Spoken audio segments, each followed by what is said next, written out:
Hello, everyone, and thank you for joining us on the Fully Managed podcast. Thank you, Michael, for joining me. I really appreciate You're it. so welcome, Shannon. It's going to be so much fun. Yay! Okay, perfect. So, we're going to start out with a fun question for you today. So, you are a best-selling author. This is very cool. I haven't met many best-selling authors, so this is very exciting. I want to know if you were to write a book about something that wasn't related to business or your career, what would it be? What would the genre be? Would it have a plot? I'm just so curious. Like, would it be about a hobby? What's like your special interest that's not related to your career now? Oh, Shannon.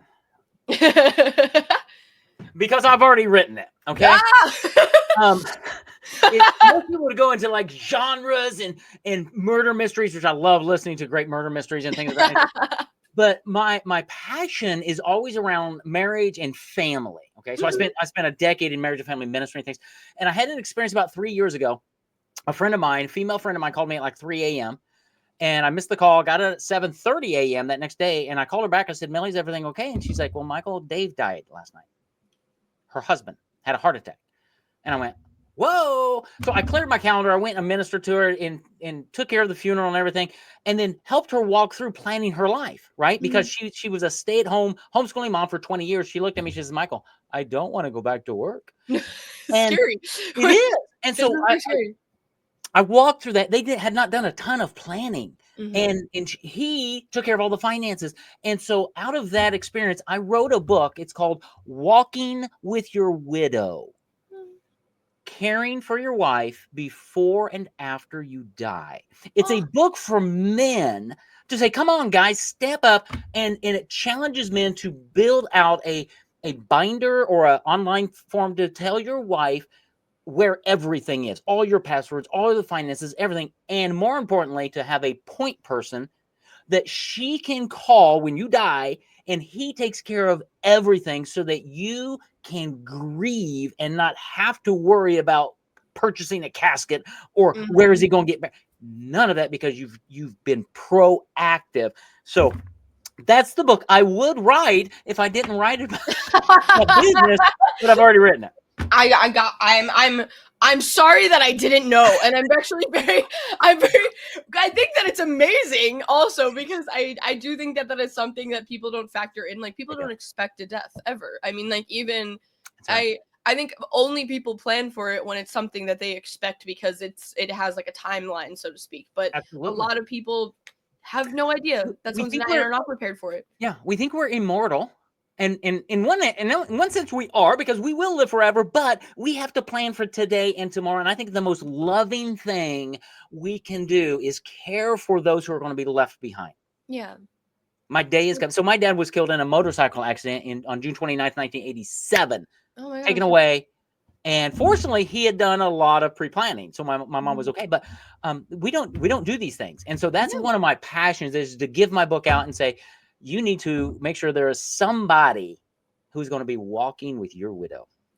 I think that's really lovely, and I appreciate that. I think that I constantly push my parents to think about these things as much as possible, because I do worry about it, and I do think that it's very helpful to have a tool to look to do this, because I think a lot of people don't even know how to prepare for something like this. Especially, I think they also maybe see it as pessimistic, like looking towards the, like being excited about it or something, and it's just it's hard to be excited about something that sounds so awful. Well, it is, but think about the option, the other option, right? I don't want to go through the rest of my married life worrying about what's my wife going to do when I die. Some people just don't care.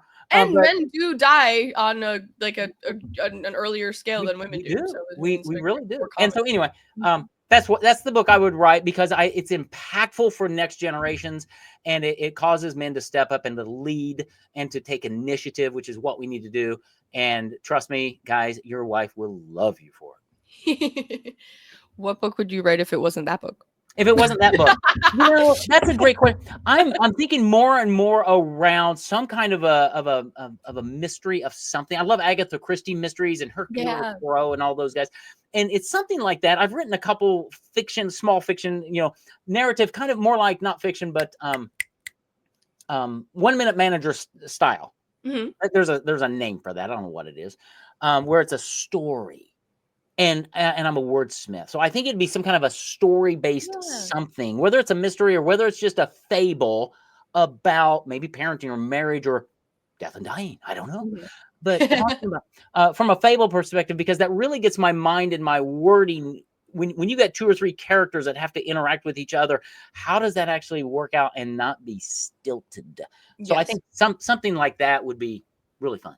If you were to write a mystery, I would read it. I do. I love mystery. I'm reading this series. It's called like Noodle Shop Mysteries, and all of the titles are puns about like some kind of Asian food because the author's Asian, and they're so good. They're almost a guilty pleasure because they're so quick to read. But I haven't been able to predict most of the endings, and I feel like I'm pretty good with that. So I really did. They're very cheesy and good. So if you're looking for a light read. I'm in the middle right now of James Patterson's Murder Beyond the Grave audiobook. I think I'm pretty sure my stepdad read that. And John Grisham's The Whistler, because I listened to the second one, and now I'm like, well, that was really good, so I'm going to go back. Yeah, so I might dive into the Noodle Shop Mystery. Well, we can talk about books all day. I am a big reader, but we're here to talk about you and paperback. We're still here to talk about books. Actually, this whole thing is about books. But for those of you who don't know, I know I said it in the beginning, but we are here on the Fully Managed podcast. This is a podcast where we discuss marketing and business tips to help assist you on your business journey. I'm your host, Shannon, Benji's partnership coordinator, and I'm joined here today with a very special guest, Michael DeLon from Paperback Expert. Thank you so much for joining me. I really hear the applause.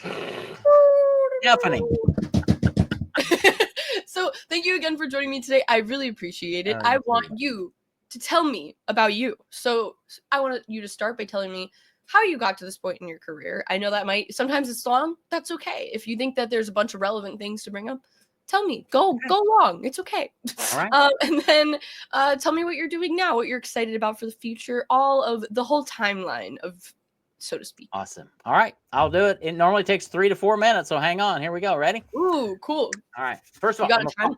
Yeah, I got a timeline. I do it a lot. I have a stopwatch right here, actually. Okay, timing. I tell you 3 to 4, but all right, okay, you ready? All right. So I'm a follower of Jesus Christ. I've been married to my wife, Jill, since 1990.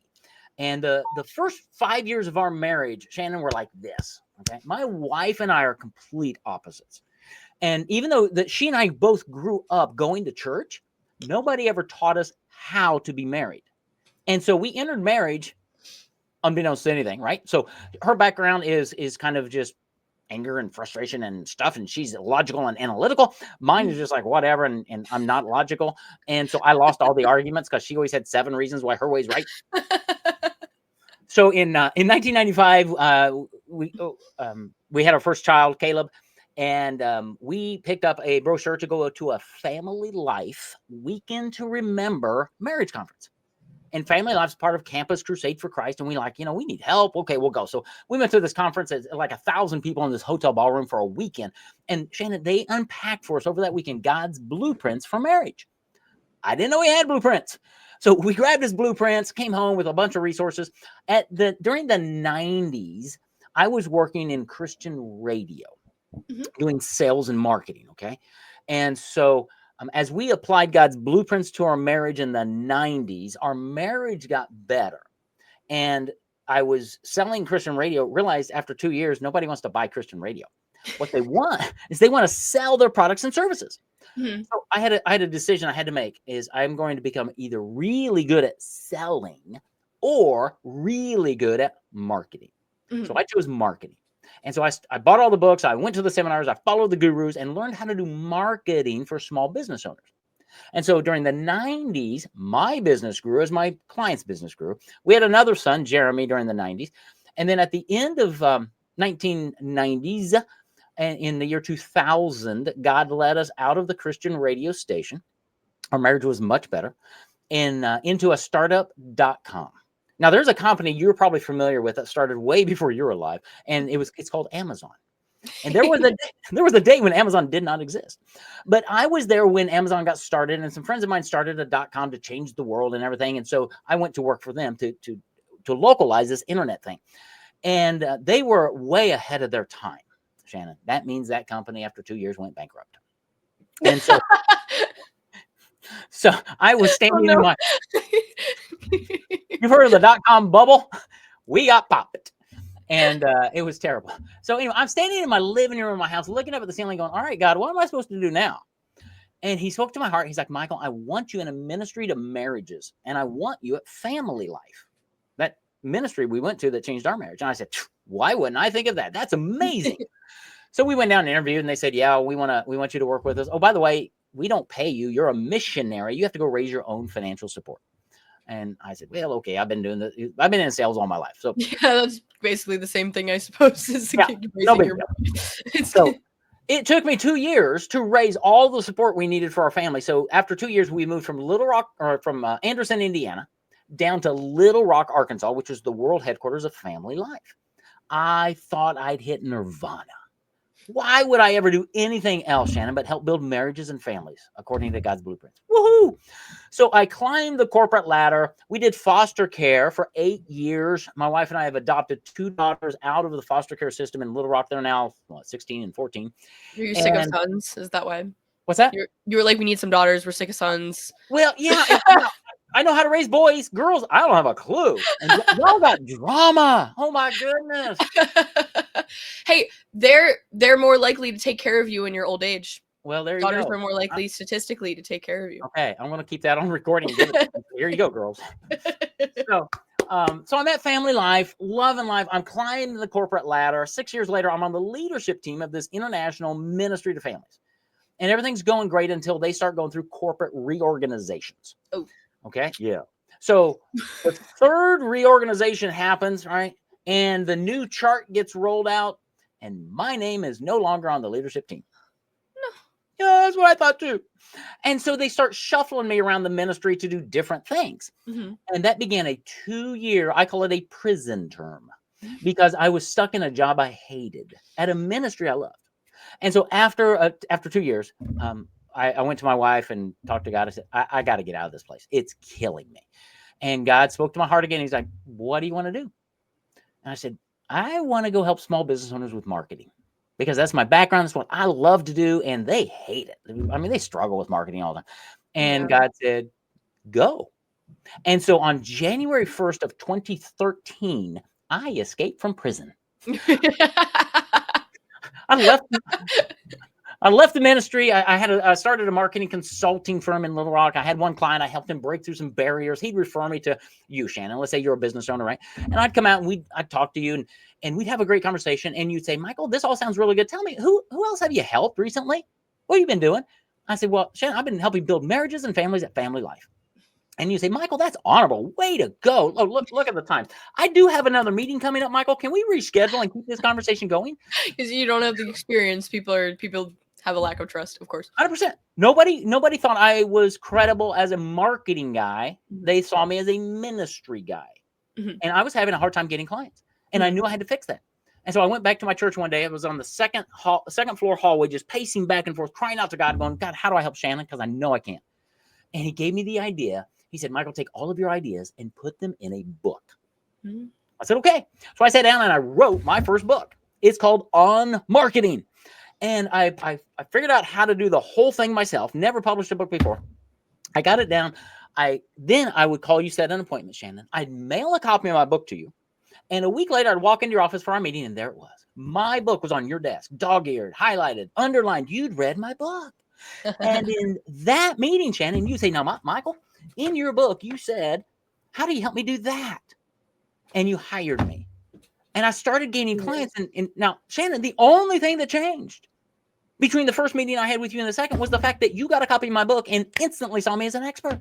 Mm-hmm. It's how you thought of me that changed everything. And after I gained a few clients, I said, wait a minute, this is a really cool marketing strategy for business. Why don't business owners do this? Well, writing a book's challenging. I mean, there's a lot to it. It's not just I'm going to get my thoughts out and there, blah. No, you got to edit and improve. And I mean, there's just tons.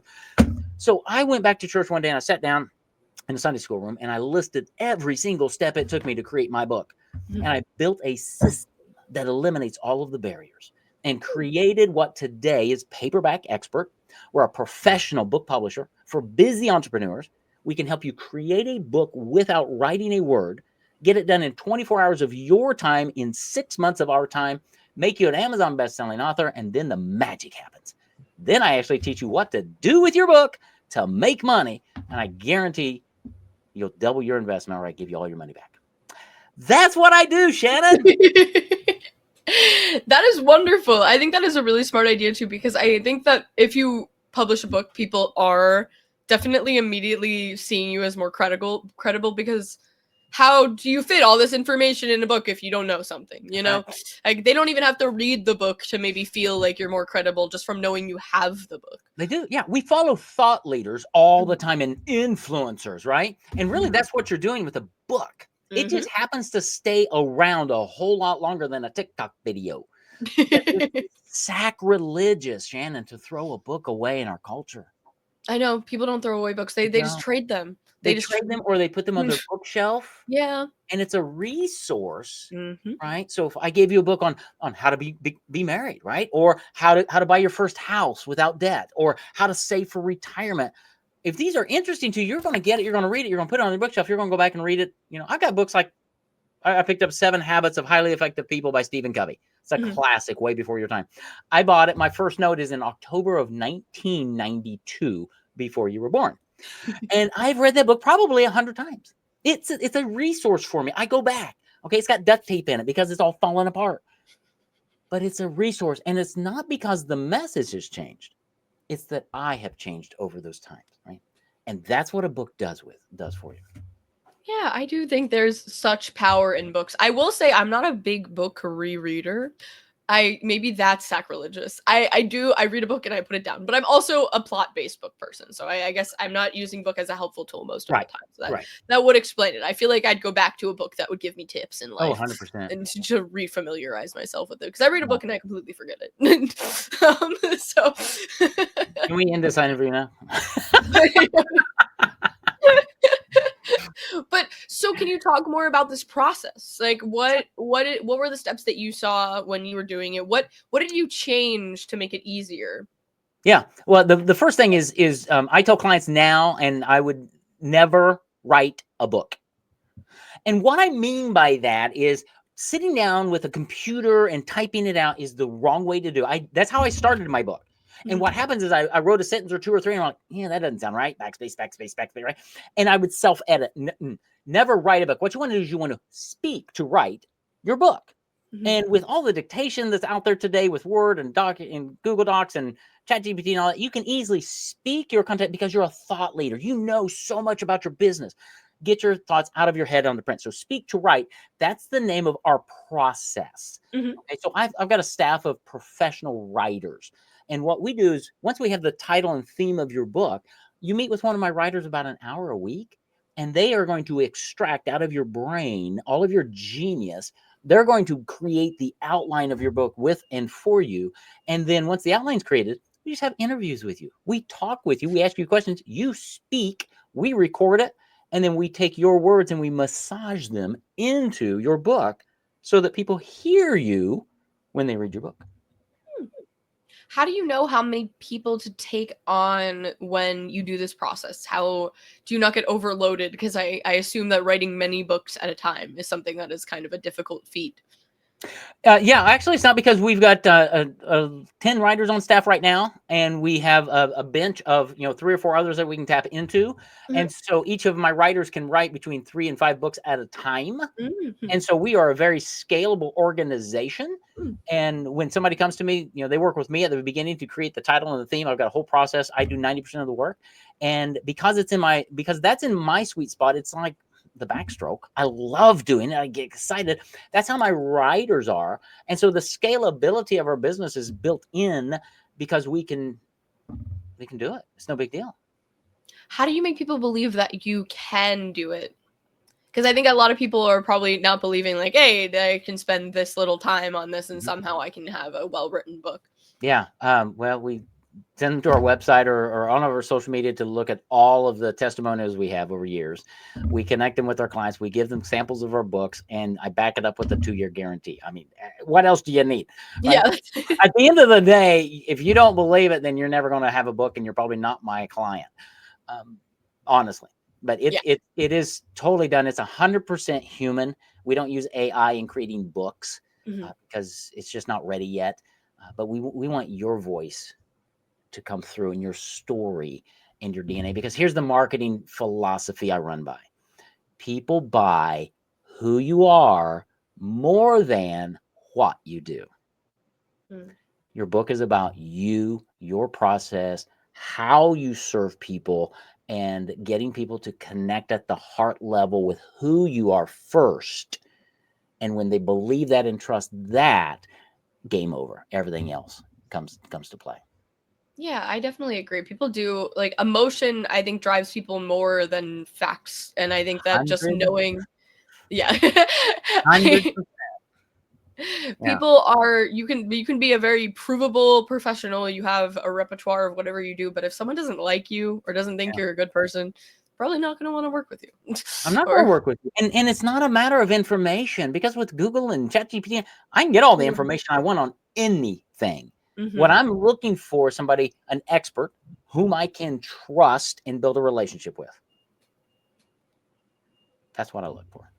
So when you create these books, do you have like a focus in mind? Like, is it more trying to be storytelling, like how marketing elements are incorporated, or is it more based off of their knowledge on their field, or is it a little bit of both? Yeah, so really we're always looking at the target audience and what's your story. What's going to separate you from everybody else that does what you do? Because I work with lots of busy entrepreneurs who are in very competitive industries. So financial planning, estate planning, personal injury, right? And so let me tell you a story, and it might answer some of that. So a personal injury attorney, okay? They're the ones that you see the big billboards, right? Been hit by a big truck. Those guys. So I had a client come to me who's a personal injury attorney in Florida, and he's the little David against like 3 to 4 Goliaths in his market. These guys are spending hundreds of thousands of dollars a month, and he's like, I can't do that. And so I got his story. I said, okay, William, why are you in Florida? Because he grew up in the Northeast somewhere. He went to Florida on a baseball scholarship. He was going to the major leagues as a pitcher. That was his plan. Okay, he was really good. Second year in college, he threw his arm out. Had to have surgery, rehabilitation, all that stuff. Killed his baseball career, killed his scholarship. He pivoted, got his degree, became a sheriff for a while. Then he decided to become a personal injury attorney. And I got that story. I said, William, have you ever told that to anyone? He says, no, it's kind of personal and nobody cares. I said, oh, yes, they do. So I took that story and we created his book. And his book, we titled it, When Life Throws You a Curveball, by William Franke, baseball player turned attorney. Fantastic. Now he's got a way to compete against Goliath, right? He goes in his marketing, he goes on the TV show and stuff. And I said, hey, when you go on the TV morning show, dress like an attorney, fine, I don't care, but I want you to carry a baseball mitt and a ball. Okay? And tell your story and say, hey, if life threw you a curveball and you got hit by one of those big trucks, I understand because I've been there. Life threw me a curveball. And I want to help you, A, get better, and B, get the settlement you deserve. Why don't you call and get a free copy of my book? It'll help you understand my story and how I can help you. And then let's talk about your situation. Do you think, Shannon, that maybe made a little bit of difference? Yeah, 100%. People just want to relate. They truly do want to work with someone that they relate to. And I think that people miss that so much. Well, they do. And what I find is business owners, they all have a story to tell, and they're not telling that story. They're trying to focus on, well, I graduated top in my class from that. I don't care. No one cares. No one cares. So it's always story based. And then we talk about the target audience needs. What are they looking for? Right. So, yeah, in his book, he talks about what do you do when you're hit by a big truck or slip and fall at work or, whatever, because that's what his audience is after. But it's all wrapped in life threw you a curveball and I'm here to help. That's what makes the difference and causes our clients just to get tons of business year after year after year after year, because we're positioning them differently than everybody else. I love that. And I do 100. I'm the biggest supporter of people sharing maybe what's the word I'm looking for? Like setbacks in their process rather than just sharing the achievements, because just sharing the achievements make you look less human. I think that it's less believable. People might even be, I think a lot of people see like LinkedIn, this place of strange place. Some people share way too much, some people share way too little, some people share things that they shouldn't share. But I do think that I really support people making themselves look more human and actually sharing setbacks that they have in their personal career, because I think people can actually relate to those. And just sharing like, oh, I wake up in the morning and I do this perfect process and this is how I get up every morning, and this is how you should do it because it works for me and that's why I'm so successful and blah blah blah blah blah. That's, unless it's really wacky, people don't care. I think people only care that it's wacky because they're making fun of it and not actually because they're going to do it anyway. That's right. Yeah, I think what you just said is great. I think transparency enables trust, because you realize that, I don't have it all together. That's why when I tell you my story, I tell you about, the prison days and and changing jobs and the dot-com bubble crash, because so many people have related to certain things in life that are similar, and it makes me human. It's like, oh, okay, I've been there. Now I have common ground. I tell you about my foster care and adoption days. I tell you I've been married since 1990, right? And people relate to different things, and it makes me human. And people like that. And it's like, cool, let's talk. Yeah. That's why it's the podcast is a great way to do exactly that. Like, we want to showcase who you are, not necessarily what you do. What you do is always part of that, and that's why it's incorporated, but it's also, everyone's different in the way that they do things. And I think that I love doing this because I think that it shows me all these different elements of who people are, and you find out in the professional world is so weirdly secretive sometimes, and I don't understand it. We all know that you're human, but if you don't act like it, then I wouldn't want to work with someone that is pretending that everything's fine all the time, because it's not. It's not. Yeah, and that's okay. Life stinks sometimes, and it's okay.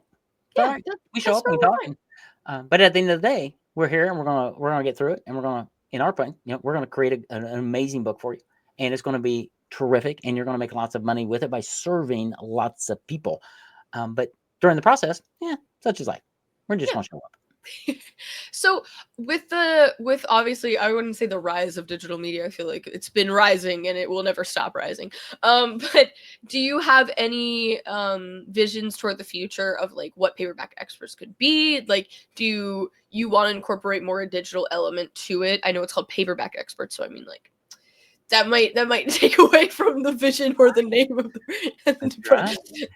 Yeah, I think we were always, I don't know, always is a hard word, right? But I think we will always publish in paperback. I don't think this is going away anytime soon. We also, obviously, we publish in Kindle and PDF now, right? I mean, we've always done that because we do audio. Totally. We do audiobooks. Yeah, we do hardcover audiobooks. We do podcasts. We educate on video. We do the whole thing because I'm here as a I don't want to position myself as a branding agency because I'm not that, but I do a lot of personal branding and positioning for my clients, and then say, okay, if Shannon, you're really good on video. How much video are you doing in your business, right? And a lot of my clients say, oh, well, I do a lot of social media posting, blah, blah. I said, great. Let's talk about that.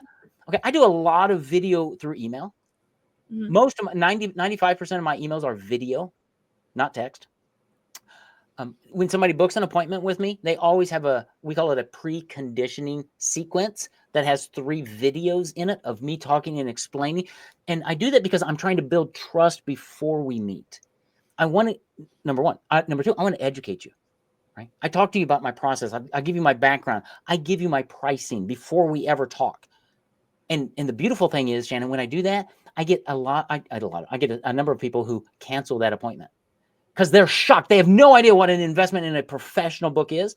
And quite honestly, if it's out of your price range, I don't want to talk with you. Yeah, it's like it's not worth it. It's wasting your time. So I precondition it and get rid of those people. I'm here when you need me.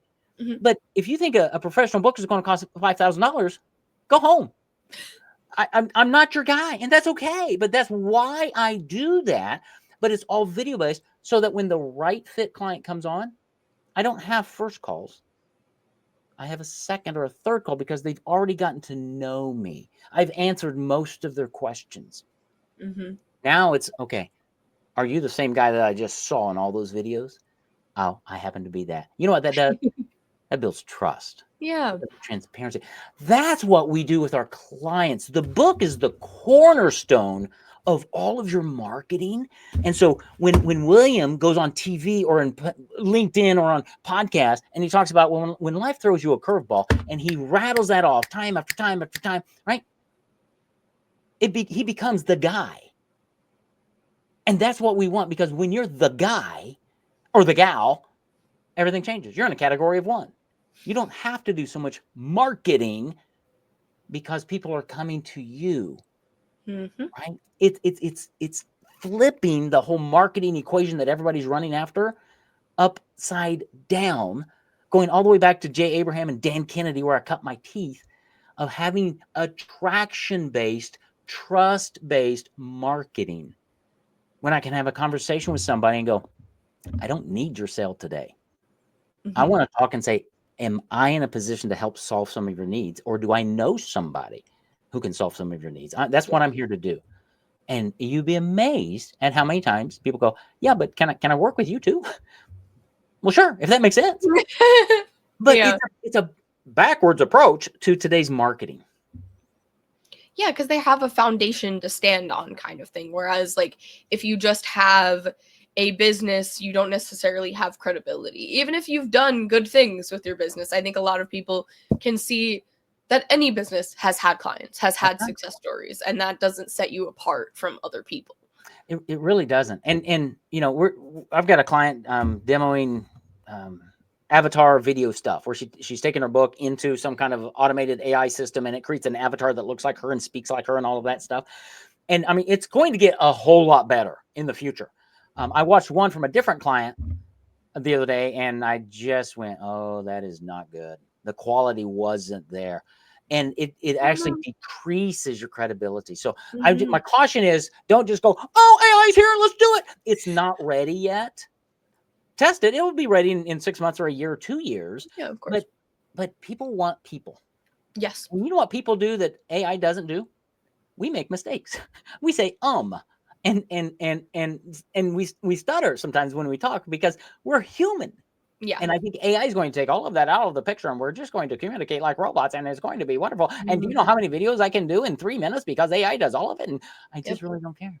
And they don't even talk. Yeah, they don't speak like a human. They do make mistakes. I will argue with that. There you go. But that's problematic too, because they're making mistakes that are less human and more robotic, which is obviously why I think that I 100% agree with you that they're not. There's always going to be a place for this. There's always going to be a place, I think, for this. There's always going to be a place for digital. They're just on, at the end of the day, they're all just new channels. At the end of the day, it all comes back to one-on-one communication and saying, I have a need, you have a solution, are we a good fit? Yeah. I think that was a perfect thing to end on. You like closed it out so well. We are a little over time, but I think that just means this was a wonderful conversation. And it was. I truly believe this. This is such a cool thing to do, just overarching. I think that it's a new idea that I've never heard of. So that was really exciting to be able to speak on. So I'm very thankful that you were able to do so. And it's really cool how passionate you are about it too, because the excitement is uncanny. It is so wonderful. I don't get this much joy and oomph on the podcast all the time. So I really do appreciate it. It's so nice. Good. I am so glad, Shannon. Thanks for having me. Thank you. Thank you, everyone, for listening. Please check out Michael on social media. Please check out Paperback Expert. And please check out other podcast episodes to learn like I get to do every time. Amen. Thank you so much. And have a lovely day, everyone.